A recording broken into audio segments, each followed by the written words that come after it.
Necessity and Incentives Opening the Space Frontier. Testimony before the House Subcommittee on Space by James Bowery, Chairman, Coalition for Science and Commerce, July 31, 1991. Mr. Chairman and distinguished members of the subcommittee, I am James Bowery, Chairman of the Coalition for Science and Commerce. We greatly appreciate the opportunity to address the subcommittee on the critical and historic topic of commercial incentives to open the space frontier.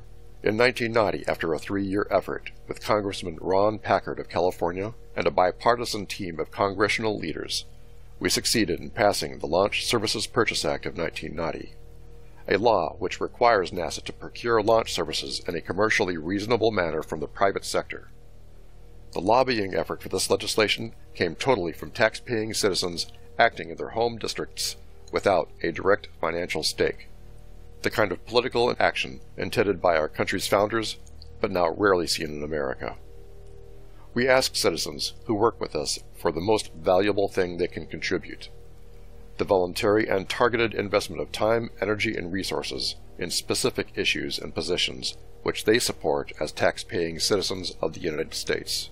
There is no collective action, no slush fund, and no bureaucracy within the coalition. Only citizens encouraging each other to make the necessary sacrifices to participate in the political process, which is their birthright and duty as Americans. We are working to give interested taxpayers a voice that can be heard above the din of lobbyists who seek ever-increasing government funding for their clients. Introduction. Americans need a frontier, not a program.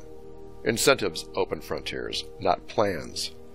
If this subcommittee hears no other message through the barrage of studies, projections, and policy recommendations, it must hear this message: a reformed space policy focused on the opening of the space frontier through commercial incentives will make all the difference to our future as a world, a nation, and as individuals.